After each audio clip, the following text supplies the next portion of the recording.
నమస్కారం. మోక్షమిచ్చేది మతం కాదు, మంచితనం. మోక్ష భావన అందించేది మతం. మంచి నడవడిక దోహదమయ్యేది మతం. బాధలు, కష్టాలు, దుఃఖాలు ఇలా అన్నింటి నుంచి చిట్ట చివరి విముక్తిని మోక్షంగా సూచిస్తారు. ఎన్నో మతాలు ఎన్నో రీతుల్లో మోక్ష మార్గాలను సూచిస్తాయి. కొన్ని మతాలు నమ్మకం, భక్తి ద్వారా మోక్షం పొందవచ్చని చెబుతాయి. మరికొన్ని ఉత్తమ కర్మలు, ధ్యానం, ప్రార్థనలు, స్వీయ సాక్షాత్కారం ద్వారా మోక్షం సాధించవచ్చని తెలియజేస్తాయి. మోక్షం అంటే మరణానంతరం లభించే ఉత్తమ స్థితి అనేది చాలా మంది భావన. అయితే కొన్ని మతాలు జీవితకాలంలోనే మోక్షం పొందవచ్చని, మోక్షం అంటే మనస్సు, కాయం నుంచి విముక్తి పొందడమని చెబుతారు. జీవాత్మ పరమాత్మలో ఐక్యం కావడాన్ని మరికొందరు మోక్షంగా చెబుతారు. మోక్ష మార్గాల ప్రస్తావన వచ్చినప్పుడు భారతావనిలో కొందరు మహనీయులు దైవం, దైవిక సంబంధం గురించి వివరించారు. జీవాత్మ పరమాత్మ వేరువేరు అని ఒక పరమ గురువు తెలియజేయగా, ఉన్నది ఒకటే, జీవాత్మ పరమాత్మ ఒకటే అని ఆది గురువు తెలియజేశారు.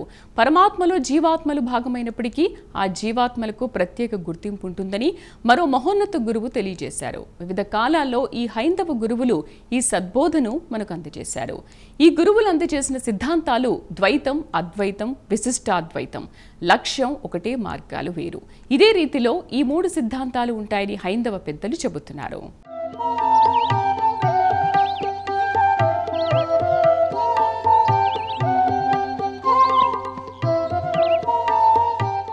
ద్వైతం అంటే ద్వయం, ద్వయం రెండవది అని అర్థం. ఉన్నవి రెండు, అవి వేరు వేరు. ఇది ద్వైతం. ద్వైత సిద్ధాంతం ప్రకారం జీవాత్మ పరమాత్మ కలిసి ఉన్నట్లు కనబడినా రెండు స్వతంత్రంగా ఉంటాయి, వేరువేరుగా ఉంటాయి.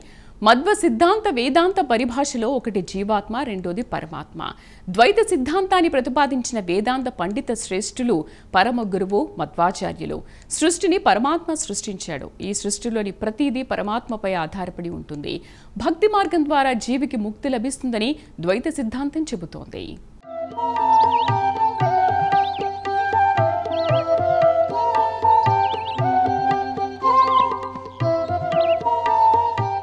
ద్వైత సిద్ధాంతకర్త మధ్వాచార్యులు కాగా, ఆదిశంకరాచార్యులు అద్వైత సిద్ధాంత మూలకర్త.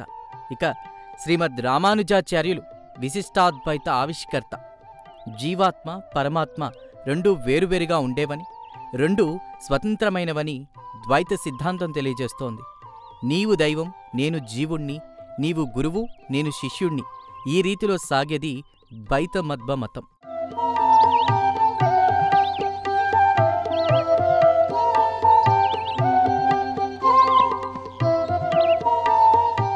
పన్నెండు 13 శతాబ్దాలకు చెందిన మధ్వాచార్యులు హిందూ మతాన్ని ఉద్ధరించిన త్రిమతాచార్యులో ఒకరు.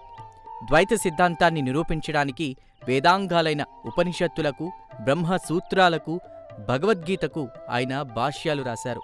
ఋగ్వేదంలోని తొలి సూక్తాలకు, భారత భాగవతాలకు వ్యాఖ్యానాలు రాశారు. తర్కంతో పాటు ఎన్నో గ్రంథాలను ఆయన రచించారు. తన అష్ట శిష్యులతో పద్మనాభతీర్థమఠం, ఉడిపిలో 8 మఠాలను ఆయన స్థాపించారు. ఉడిపిలోను అష్టమఠాల పేర్లు పలిమారు మఠం, ఆడమారు మఠం, కృష్ణపుర మఠం, పుట్టెగ మఠం, షిరూర్ మఠం, సోదే మఠం, కనియూర్ మఠం, పెజావర మఠం.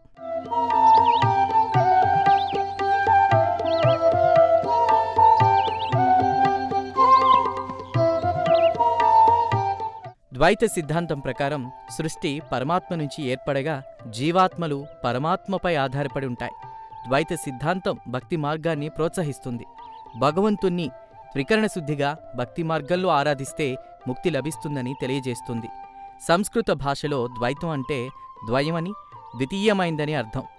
జీవాత్మ పరమాత్మ వేరువేరు అని చెప్పేదే ద్వైతం. విడివిడిగా ఉండే జీవాత్మ పరమాత్మ స్వతంత్రమైనవని ద్వైతం తెలియజేస్తుంది.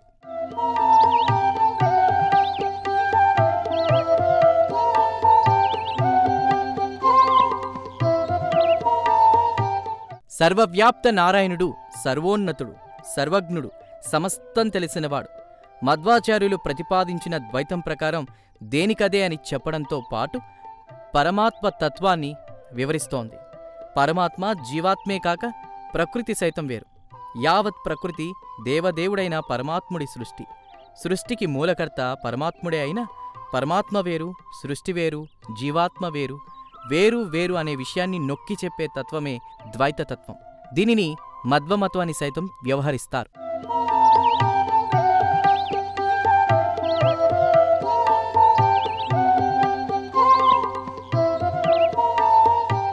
సృష్టిలో కంటికి కనిపించే ప్రతీది కంటికి కనిపించని పరమాత్ముడిపై ఆధారపడి ఉంటుంది.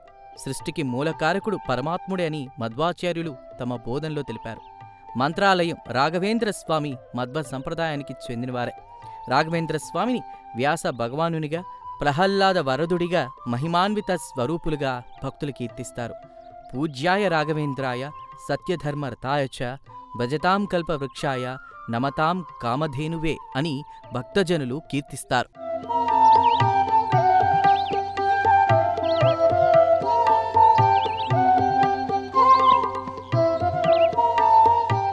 మెప్పు కోసమో గొప్ప కోసమో అర్హత లేని వారిని గురువులుగానో మహానుభావులుగానో కొందరు ఆరాధిస్తారు. పూజలు అందుకోవడానికి సైతం అర్హత అత్యావశ్యకం. ఆరాధించడానికి అర్హత ఉండాలి. పూజ్యాయ రాఘవేంద్రాయ అంటే పూజించడానికి సంపూర్ణ అర్హులైన, సత్యధర్మ రతాయచ అంటే సత్యధర్మాల్లో నిష్ఠాగరిష్ఠులైన, భజతాం కల్పవృక్షాయ అంటే కోరితే వరాలు ఇచ్చే కల్పతరువు మాదిరి, నమతాం కామధేనువే అంటే కోరకుండానే మనస్సులో కోరిక తెలుసుకునే, ఆ కోరికలు నెరవేర్చే కామధేనువు లాంటి దివ్యస్వామి అయిన గురు రాఘవేంద్ర స్వామికి నమస్కరిస్తున్నానని దీని అర్థం. మధ్వ సంప్రదాయాన్ని ఆచరించిన మహనీయులు రాఘవేంద్రస్వామి. రెండుగా కనిపించేవి అన్నీ నిజానికి ఒకటే. మాయ వల్ల పరమాత్మ, జీవాత్మ అని భావన వస్తోంది. తపోజ్ఞాన మార్గంలో ముందుకెళ్లి సంపూర్ణ జ్ఞానాన్ని పొందితే మాయ తొలగి జీవాత్మ, పరమాత్మ ఒకటే అని రూఢి అవుతుంది. విశ్వమంతా పరమాత్మమయమని జగద్గురువు ఆదిశంకరాచార్యులు ప్రవచించారు. ఇదే అద్వైత సిద్ధాంతం. ఈ ఉపనిషత్ భగవత్ విషయాలపై శంకర భగవత్పాదులు ఎన్నో వ్యాఖ్యానాలు చేసి ఉత్తమ బోధనలు చేశారు. అద్వైత సిద్ధాంతానికి ఆద్యులు ఆదిశంకరాచార్యులు. కేరళ కాలడిలో జన్మించిన శంకరాచార్యుల సిద్ధాంతం అహం బ్రహ్మాస్మి. ఇది అద్వైతతత్వం. నీవు నేను ఒక్కటే అన్నది అద్వైతం. జీవాత్మ, పరమాత్మ అనే రెండు తత్వాలు లేవని, పరమాత్మ ఒక్కరే అనేది శంకరుల సిద్ధాంతం.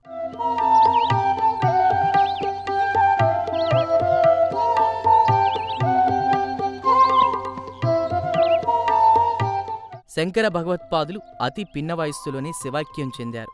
అతి స్వల్ప మానవ జీవితాన్ని గడిపిన శంకరులు సాధించిన ధార్మిక, ఆధ్యాత్మిక విజయాలు, సాగించిన తీర్థయాత్రలు, చేసిన ఉత్తమ బోధనలు, ప్రవచించిన భగవత్ తత్వాలు, రాసిన ఆధ్యాత్మిక రచనలు అన్నీ ఇన్ని కావు. కారణజన్ములు, సాక్షాత్ పరమశివుని అవతారమైన శంకరుల లీలలు శివలీలలే.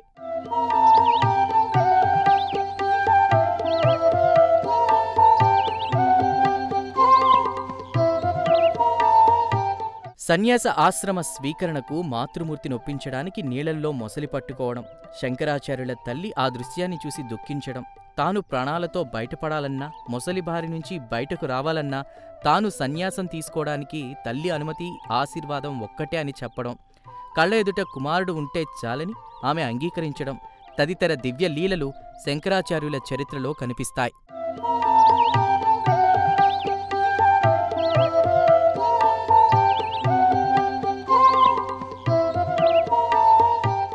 భారతదేశంలోని 4 మూలాల్లో 4 పీఠాలను శంకర భగవత్పాదులు స్థాపించారు. ఇవే ఆమ్నాయ పీఠాలు. హిందూ మతానికి ఈ పీఠాలు ఎంతో వన్నె తెచ్చాయి. శంకరాచార్య పీఠాల్లో మొదటిది శృంగేరి శారదాపీఠం. కర్ణాటకలోని చిక్కమంగళూరు జిల్లాలో ఈ పీఠం ఉంది. ఇది దక్షిణ భారతదేశానికి సంబంధించింది. ఇక రెండోది గోవర్ధన పీఠం. ఒడిస్సా పూరిలో ఉన్న ఈ పీఠం తూర్పు భారతదేశానికి సంబంధించింది. మూడోది జ్యోతిర్పీఠం. ఉత్తరాఖండ్లోని బద్రీనాథ్ సమీపంలో ఉన్న ఈ పీఠం ఉత్తర భారతదేశానికి సంబంధించింది. 4వ పీఠం ద్వారకాపీఠం. గుజరాత్ ద్వారకలో ఉన్న ఈ పీఠం పశ్చిమ భారతదేశానికి సంబంధించింది.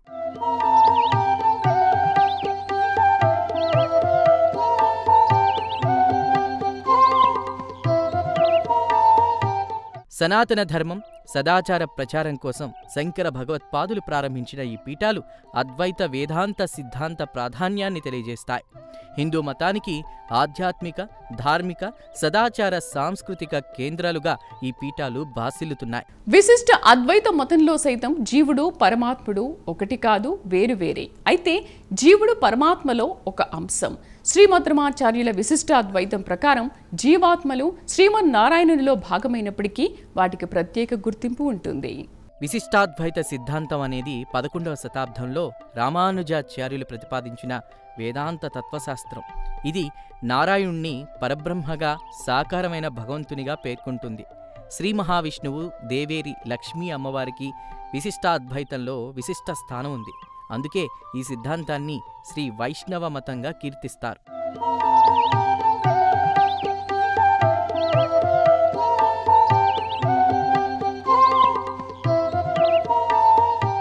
శ్రీమద్ రామానుజాచార్యులు 11వ శతాబ్దంలో తమిళనాడు శ్రీ పెరంబదూరులో జన్మించారు. వేదతత్వవేత్తగా, సామాజిక సంస్కర్తగా గౌరవించబడ్డారు.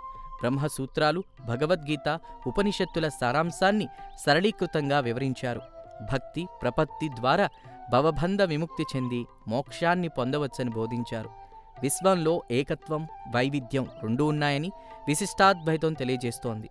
విశిష్టాద్వైతాన్ని ప్రతిపాదించిన రామానుజాచార్యులు త్రిమతాచార్యుల్లో ద్వితీయులు.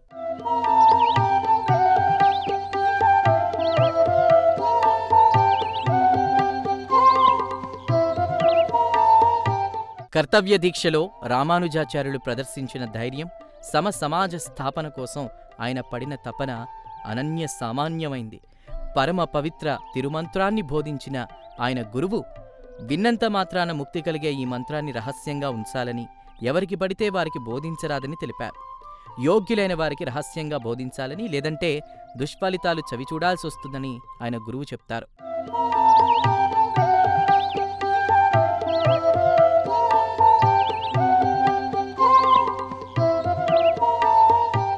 ఈ మంత్రశక్తితో సర్వప్రాణి కోటికి ముక్తి లభించేటప్పుడు తానొక్కడు దుష్ఫలితాలు అనుభవిస్తేనేమి అని విష్ణాలయం గోపురం ఎక్కి అందరికీ వినపడేలా ఈ తిరుమంత్రాన్ని పెద్ద గొంతుతో రామానుజుల వారు అందరికీ వినిపించారు. రామానుజాచార్యులు ఎంతటి భగవద్భక్తుడో అంతటి మానవతావాది, సమతావాది. ఆయన విశిష్టాద్వైత మతం శ్రీ వైష్ణవ మతంగా ఖ్యాతి పొందిందంటే వైష్ణవ భక్తులకు ఆయనపై ఎంత అవ్యాజ ప్రేమ, భక్తి ప్రపత్తులు ఉన్నాయో అర్థం చేసుకోవచ్చు. వైష్ణవ దేవాలయాల్లో వైఖానస, పాంచరాత్ర ఆగమ పరంగా పూజాధికాలు ప్రవేశపెట్టిన రామానుజాచార్యులు శతాధిక సంవత్సరాలు జీవించి విష్ణు సాయుధ్యం చెందినట్లు పురాణ చరిత్ర చెబుతోంది.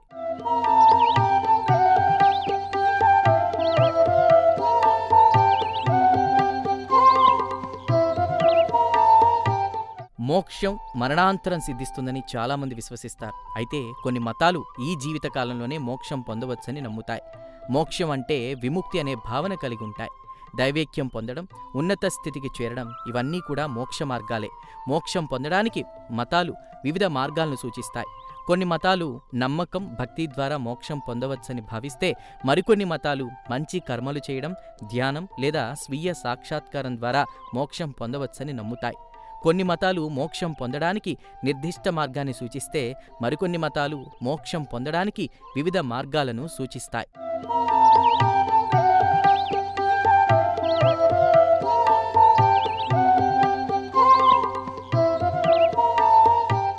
జ్ఞానం, జ్ఞేయం, జ్ఞాత ఈ మూడు కూడా వేర్వేరు.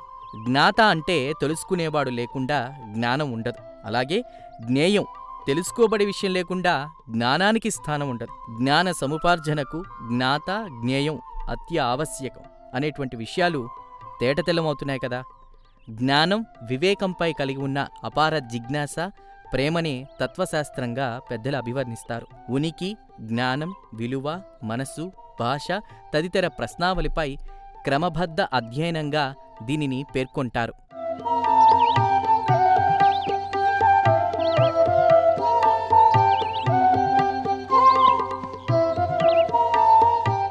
హైందవ గురువుల సిద్ధాంతాల్లో జీవాత్మ, పరమాత్మ ఒకటే అని, వేరువేరు అని, వేరువేరుగా ఉన్న ప్రత్యేక గుర్తింపు ఉంటుందని ద్వైత, అద్వైత, విశిష్టాద్వైత గురువులు తెలియజేశారు. అయితే హిందూ మతంలోనే కొందరు దైవాన్ని విశ్వసించని నాస్తికులు ఉన్నారు. దైవంపై ప్రగాఢ విశ్వాసం ప్రకటించే ఆస్తికులు ఉన్నారు. ఇతర మతాల్లో సైతం కొందరు దైవాన్ని నమ్మేవారు ఉన్నా ఆ దైవానికి రూపం లేదనేవారు విగ్రహారాధనను వ్యతిరేకించేవారు ఉన్నారు. ఏది ఏమైనా దైవాన్ని విశ్వసించినా విశ్వసించకపోయినా ధర్మ మార్గంలో వెళ్లి న్యాయబాటలో నడిచి మంచిని పెంచి అందరికీ పంచితే వారు ధన్యజీవులుగా మారుతారు. దైవ భక్తి ప్రదర్శించినా సైన్స్ శక్తిని ప్రశంసించినా ఏదో సూపర్ న్యాచురల్ శక్తి లేకుండా ఈ విశ్వం నడవడం దుర్లభమని, పిల్లకాలో తవ్వచ్చేమో కానీ సాగరాన్ని తవ్వడం ఎవరికైనా సాధ్యమా? హిమగిరి శిఖరాలను ఎవరైనా సృష్టించగలరా అని కొందరు తమ అనుమానాలు వెల్లడిస్తున్నారు.